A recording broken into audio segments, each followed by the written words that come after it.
خاں کی شخصیت کے دو پہلو ہیں۔ ایک پہلو ان کا مسلمانوں کا قائد اور رہنما ہونے کا پہلو ہے۔ مسلمانوں نے ہند کو جو مسائل درپیش تھے،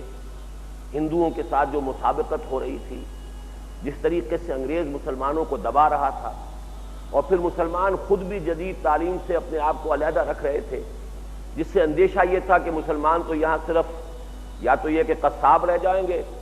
اور یا ستے رہ جائیں گے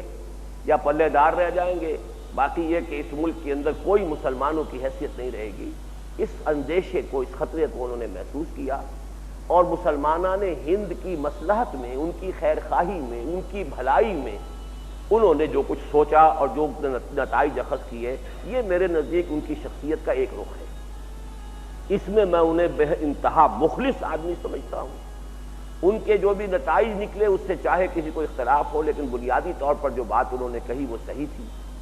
کہ ہمیں انگریزی زبان کا اس طرح بائیکاٹ کرنا درست نہیں ہے، ہمیں جدید علوم کو بھی پڑھنا چاہیے، ہمیں دیکھنا چاہیے ان میں کیا غلط ہے کیا صحیح ہے، جو ان میں صحیح ہے اسے اختیار کرنا چاہیے، جو غلط ہے اسے رد کرنا چاہیے۔ ہول سیل ریجیکشن تو ہمارے لیے مفید نہیں ہوگی، جبکہ ہمارا جو ہے مسابقت ہماری ایک ایسی قوم سے ہے، ہم سے 3 گنا 4 گنا تعداد میں ہے، وہ انگریزی پڑھ رہی ہے، سائنس پڑھ رہی ہے، وہ آگے بڑھ رہی ہے۔ انگریز نے چونکہ ہم سے حکومت چھینی تھی، ہم سے خائف ہے، ہمیں دبا رہا ہے کہ ہمارے اندر جو ہے بغاوت کے اس کو جراثیم نظر آتے ہیں۔ ہندو پہلے بھی غلام تھا، پہلے مسلمانوں کا غلام تھا، اب انگریزوں کا غلام ہو گیا، تو اس کو کوئی وقت دقت محسوس نہیں ہوئی، اس نے انگریز کے ساتھ فوراً مصالحت کر لی۔ ان سارے حالات میں جو رائے ان کی تھی نہایت مخلصانہ، نتائج کچھ بھی نکلے ہوں، لیکن یہ کہ جہاں تک ان کی نیک نیتی کا تعلق ہے، ان کے خلوص کا تعلق ہے، اس میں مجھے کوئی شک نہیں۔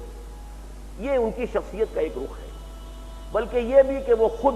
ایک نہایت پابند صوم و صلات انسان تھے۔ نہ صرف پابند صوم و صلات تھے، سب کو معلوم ہے ان کی داڑھی، وہ تو یوں سمجھیے کہ آج کل تو شاید ہی کہیں اس قسم کی داڑھی نظر آتی ہو کہیں۔ پھر یہ کہ ان کا پردہ ان کے گھر میں اتنا سخت تھا کہ اس وقت کے گورنر نے، یو پی کے گورنر نے یہ کہا کہ میری بیگم آپ کے ہاں آپ کی خواتین سے ملنا چاہتی ہیں، تو جواب یہ دیا تھا سید احمد خان نے کہ ہماری خواتین کا غیر عورتوں سے بھی پردہ ہے۔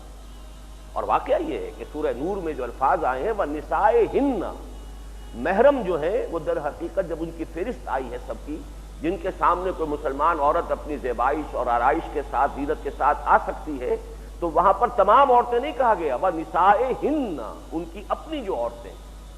اس پر انتہا درجے میں عمل کیا، اور جرأت کا عالم دیکھیے کہ lieutenant governor of U P, اور اس کو جواب دے رہے ہیں سر سید احمد خان کہ ہماری خواتین کا غیر خواتین سے بھی پردہ ہے۔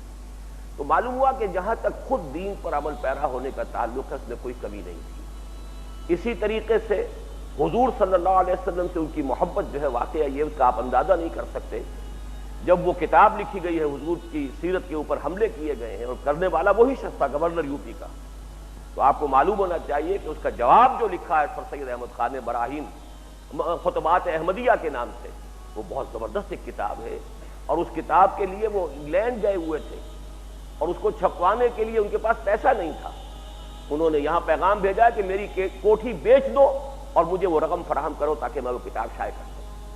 تو میں نے یہ ساری باتیں اس لیے کہی ہیں کہ مجھے سر سید احمد خان سے کوئی قد نہیں ہے، کوئی بغض نہیں ہے، کوئی دشمنی نہیں ہے،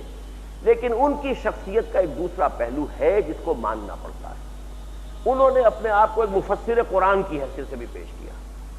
انہوں نے اپنے آپ کو دین کے ایک ترجمان کی حیثیت سے بھی پیش کیا۔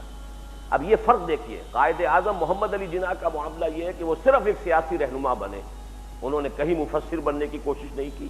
کہیں محدث بننے کی کوشش نہیں کی، کہیں کسی دینی مسئلے کے اندر رائے دینے کی کوشش نہیں کی، لہذا اس اعتبار سے ان کے لیے بہت ہی وہ معاملہ محفوظ رہا ہے۔ سر سید احمد خان کا معاملہ یہ ہے کہ انہوں نے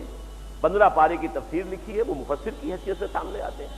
مکمل نہیں کر سکے لیکن پورے 15 پارے کی تفسیر لکھی ہے۔ پھر یہ کہ انہوں نے بہت سی دینی جو تعویلات کی ہیں، اس میں یقیناً بہت بڑی بڑی گمراہیاں ہیں، بہت بڑی بڑی ٹھوکریں ہیں جو انہوں نے کھائی ہیں۔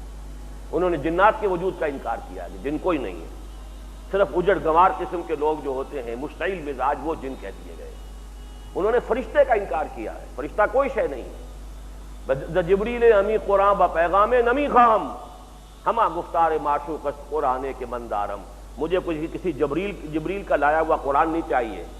میرے پاس جو قرآن ہے وہ تو میرے معشوق کا کلام ہے۔ اب معشوق اللہ کے لیے بھی ہو سکتا ہے، اللہ محبوب ہے اہل ایمان کا، اور محبوب اور معشوق محمد الرسول اللہ بھی ہو سکتے ہیں، دونوں کا امکان تو موجود ہے، لیکن یہ کہ بیچ میں سے پتہ چاک کر دیا گیا حضرت جبرائیل علیہ الصلوۃ والسلام کا۔ حالانکہ آپ کو معلوم ہے کہ ایمان بالملائکہ جو ہے وہ ہمارے بنیادی ایمانیات میں شامل ہے۔